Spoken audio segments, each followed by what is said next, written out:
Sejam todos bem-vindos ao canal Companheiros da Luz. Leitura do livro No Mundo Maior. Coleção A Vida no Mundo Espiritual, obra do Espírito André Luiz, por Chico Xavier. Iniciemos então a leitura do capítulo 12. Estranha enfermidade. Acompanhando o abnegado irmão dos sofredores, penetrei confortável residência, onde Calderaro me conduziu, incontinente, à presença de um nobre cavalheiro em repouso. Achamo-nos em elegante aposento, decorado em ouro velho. Magnífico tapete completava a graça ambiente, exibindo caprichosos arabescos em harmonia com os desenhos do teto. Estirado num divã, o enfermo que visitávamos engolfava-se em profunda meditação. Ao lado, humilde entidade de nossa esfera como que nos aguardava. Aproximou-se e cumprimentou-nos, gentil. Às fraternas interpelações do assistente, respondeu solícita. Fabrício vai melhorando, no entanto, continuam os fenômenos de angústia. Tem estado inquieto, aflito. O orientador lançou expressivo olhar ao doente e insistiu. Mantém ainda o autodomínio. Não se abandonou totalmente às impressões destrutivas. A interlocutora, revelando contentamento, informou. A divina misericórdia não tem faltado. O desequilíbrio integral, por enquanto, não erigiu seu império.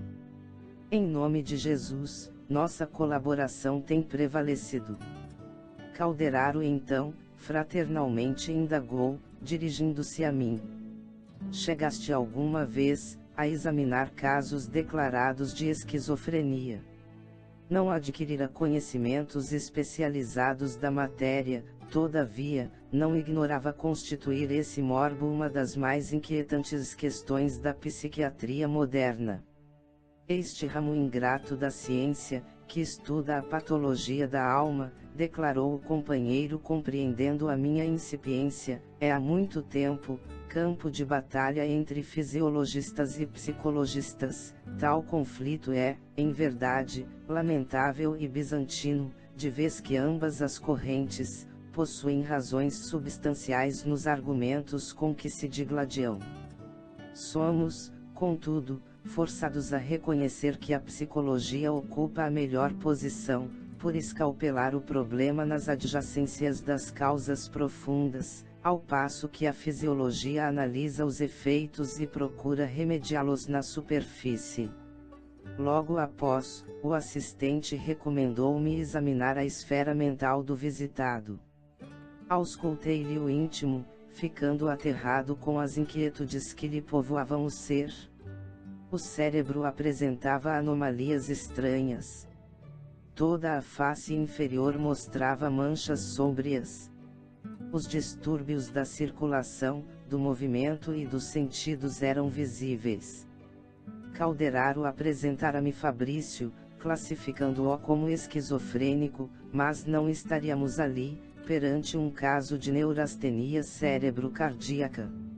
O instrutor ouviu-me pacientemente e observou. Diagnóstico exato, no aspecto em que o nosso amigo se apresenta hoje.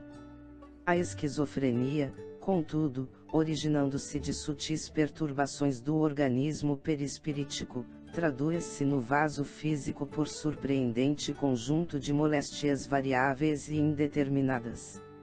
No momento, temos aqui a doença de Krishaber com todos os característicos especiais. Mostrando grave expressão no semblante, acrescentou. Repara contudo, além dos efeitos mutáveis. Analisa a mente e os domínios das sensações. Lancei mais profundamente a sonda de minha observação, sobre os quadros interiores do enfermo, e percebi-lhe imagens torturantes na tela da memória. Ensimesmado, Fabrício não se dava conta do que ocorria no plano externo.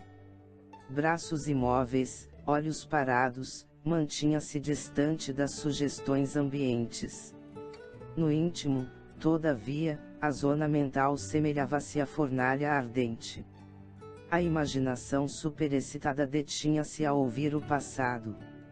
Recordava-lhe a figura de um velhinho agonizante. Escutava-lhe as palavras da última hora do corpo, a recomendar-lhe aos cuidados 3 jovens presentes também ali, na paisagem de suas reminiscências. O moribundo devia ser-lhe o genitor, e os rapazes irmãos. Conversavam, entre si, lacrimosos. De repente, modificavam-se-lhe as lembranças. O ancião e os jovens pareciam revoltados contra ele, acusando-o. Nomeavam-no com descaridosas designações. O doente ouvia as vozes internas, ansioso, amargurado. Desejava desfazer-se do passado, pagaria pelo esquecimento qualquer preço, ansiava de fugir a si próprio, mas em vão, sempre as mesmas recordações atrozes vergastando-lhe a consciência. Verificava-lhe os estragos orgânicos, resultantes do uso intensivo de analgésicos. Aquele homem deveria estar duelando consigo mesmo, desde muitos anos. Achava-me no exame da situação, quando uma senhora idosa surgiu no aposento, tentando chamá-lo à realidade. Vamos, Fabrício. Não se alimenta hoje? O interpelado vagueou o olhar pela sala, esboçou uma resposta negativa sem palavras, e deixou-se ficar na mesma posição. A matrona insistiu afável, mas não conseguiu convencê-lo.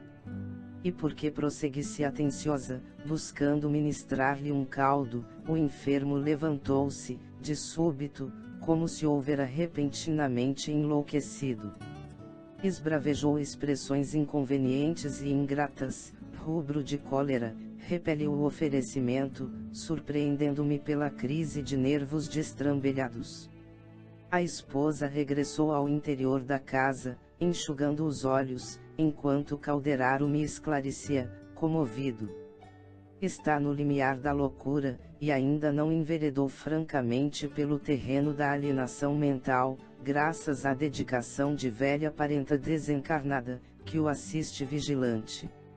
Logo após, o assistente o submeteu a operações magnéticas de reconforto, vigorando-lhe a resistência. Ante o neurastênico mais calmo agora, narrou com serenidade. Nosso irmão enfermo teve a infelicidade de apropriar-se indebitamente de grande herança, depois de haver prometido ao genitor moribundo, velar pelos irmãos mais novos na presença destes.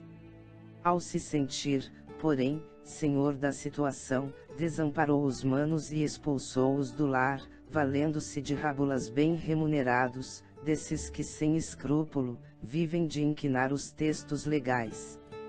Por mais enérgicas e convincentes as reclamações arrazoadas, por mais comovedores os apelos à amizade fraterna, manteve-se ele em clamorosa surdez, arrojando os irmãos à penúria e a dificuldades de toda a sorte. 2 deles morreram num sanatório em Catriz da indigência, minados pela tuberculose que os surpreendeu em excessivas tarefas noturnas. E o outro desencarnou em míseras condições de infortúnio, relegado ao abandono, antes dos 30 anos, presa de profunda avitaminose, consequente da subalimentação a que fora compelido. Tudo isto nosso desditoso amigo conseguiu fazer, escapando à justiça terrena, entretanto, não pôde eliminar dos escaninhos da consciência os resquícios do mal praticado. Os remanescentes do crime são guardados em sua organização mental, como carvões em paisagem denegrida, após incêndio devorador, e esses carvões convertem-se em brasas vivas, sempre que excitados pelo sopro das recordações. O mau filho e perverso irmão, enquanto senhor dos patrimônios de resistência que a virilidade do corpo lhe permitia, lograva fugir de si mesmo, sem grandes dificuldades. O dinheiro fácil, a saúde sólida, os divertimentos e prazeres, desempenhavam para ele a função de pesadas cortinas entre o personalismo arrogante e a realidade viva. Todavia, o tempo cansou-lhe o aparelho fisiológico e consumiu-lhe a maioria das ilusões. Pouco a pouco, encontrou-se a si mesmo, na viagem de volta ao próprio eu, viu-se porém, a sós com as lembranças de que não conseguira escoimar-se. Em vão intentou descobrir o bom ânimo e o bem-estar, estes se lhe ocultavam. Impossível era concentrar-se no próprio ser, sem ouvir o pai e os irmãos, acusando-o, exprobrando-lhe a vileza. A mente atormentada, não achava refúgio consolador. Se rememorava o passado, este lhe exigia reparação, se buscava o presente, não obtinha tranquilidade para se manter no trabalho sadio, e quando tentava erguer-se a plano superior, desejoso de orar ao Altíssimo, era surpreendido ainda aí, por dolorosas advertências, no sentido de inadiável correção da falta cometida. Nesse estado espiritual, interessou-se tardiamente pelo destino dos irmãos. As informações colhidas não lhe deixavam margem ao pagamento imediato, haviam todos partido, precedendo-o na grande jornada do túmulo. Desde então, verificando a impraticabilidade de rápida retificação do tortuoso destino, o infeliz fixou-se nas zonas mais baixas do ser. Perdeu as ambições nobres e os ideais sadios, passou a ignorar os recursos da esperança. As vantagens materiais, ao invés de confortá-lo, infundiam-lhe agora, pavoroso tédio e indizível desgosto. Engrasado à máquina das responsabilidades financeiras, criadas por ele mesmo, sem o espírito de possuir para dar em nome do bem universal, não lhe foi possível esquivar-se às imposições da vida social, na qualidade de homem de alto comércio, até que baqueou, em supremo torpor. Sentindo-se incriminado no tribunal da própria consciência, começou a ver perseguidores em toda a parte. Adquiriu assim, fóbias lamentáveis. Para ele, todos os pratos estão envenenados. Desconfia de quase todos os familiares e não tolera as antigas relações. O excesso de recursos materiais fê-lo descrente da amizade sincera, conferiu-lhe noções de privilégio que nunca mereceu, acentuou-lhe a independência destrutiva, extinguiu-lhe no coração a bendita luz do verbo servir. Como vemos, sua situação é absolutamente desfavorável ao necessário reerguimento. A condição, a que se impôs pelos desejos menos nobres que sempre nutriu, é de apatia e de esterilidade. A essa altura da narrativa, Calderaro apontou em particular o cérebro doente, e explicou. O sistema nervoso, que se liga à câmara encefálica através de processos indescritíveis na técnica da ciência humana, mas não é do que a representação de importante setor do organismo perispirítico, segundo acabamos de estudar. A mente falida de Fabrício, experimentando insistentes remorsos e aflitivas preocupações, intoxicou esses centros vitais com a incessante emissão de energias corruptoras. Consequentemente, verificou-se o que em boa psiquiatria poderíamos designar por lesão generalizada do sistema nervoso. Tal desastre atingiu, em primeiro lugar, as sedes das conquistas mais recentes da personalidade, isto é, as células e os estímulos mais jovens, que se localizam nos lobos frontais e no córtex motor, inutilizando temporariamente o nosso amigo, para a meditação elevada e para o trabalho sadio, e obrigando-o a regredir, no terreno espiritual, para dentro de si mesmo. De mente estacionária agora, em plena região instintiva da individualidade, nosso enfermo ainda não se acha positivamente desequilibrado, graças à contínua assistência de nosso plano. Calando-se o assistente, ousei interrogar. Mas há esperança de reequilíbrio para breve. Absolutamente não, respondeu o interpelado de maneira significativa. No caso dele, funcionariam em vão as terapêuticas em uso.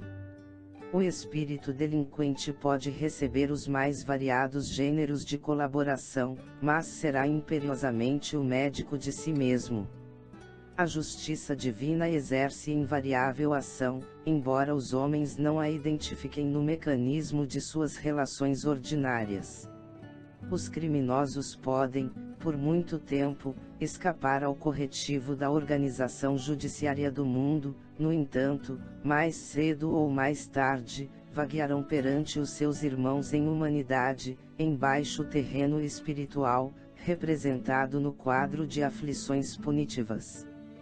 Para os familiares e amigos, Fabrício é um esquizofrênico, incapaz de resistir às aplicações do choque insulínico em virtude do coração frágil e cansado. Todavia, para nós é um companheiro acidentado na ambição inferior, curtindo amargos resultados de seus propósitos de dominar egoisticamente na vida. Interrompendo-se o orientador, dei guarida a interrogações naturais no campo íntimo. Se o doente não oferecia perspectivas de melhoras substanciais, qual o objetivo de nossa assistência? Por que nos demorarmos à frente de um caso insolvível, qual aquele, pela impossibilidade de próximo reencontro entre o criminoso e suas vítimas? Calderaro não me deixou sem resposta. Estamos aqui, elucidou atencioso, a fim de proporcionar-lhe morte digna. Não chegará a enlouquecer em definitivo. Com o nosso concurso fraterno, desencarnará antes do eclipse total da razão. E porque me mostrasse espantado, o prestimoso amigo acrescentou: Fabrício desposou uma criatura, por todos os títulos credora do amparo celestial, e essa mulher quase sublime deu-lhe 3 filhos, aos quais ele se consagrou nobremente, preparando-os para elevado ministério social. São eles, presentemente, 2 professores e um médico, dedicados ao ideal superior de servir ao bem coletivo. Fabrício não tem o direito de perturbar a família organizada à sombra de seu amparo material, mas educada sem o seu personalismo despótico. Pelo serviço que prestou à esposa e aos filhos, recebe do alto o socorro de agora, de maneira a transferir residência, por imposição da morte, preparado para o futuro de reajustamento. As preces da companheira e dos filhos, garantem-lhe uma boa morte próxima, para a qual vamos organizando as suas energias e habituando, para e passo, a família a permanecer em missão ativa no bem sem a presença material dele. Silenciou o assistente, dispondo-se a fazer-lhe aplicações magnéticas no aparelho circulatório. Demorou-se minutos longos administrando-lhe forças ao redor dos vasos mais importantes, e em seguida, desenvolveu passes longitudinais, destinados à quietação dos nervos.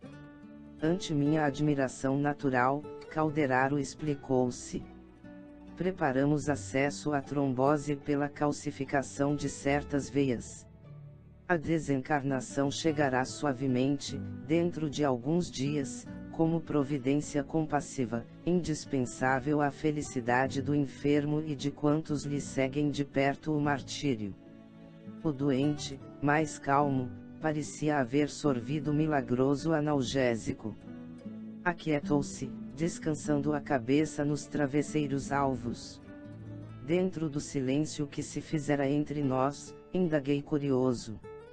Considerando, no entanto, o decesso, em breves dias, como prosseguirá o processo de resgate do nosso amigo?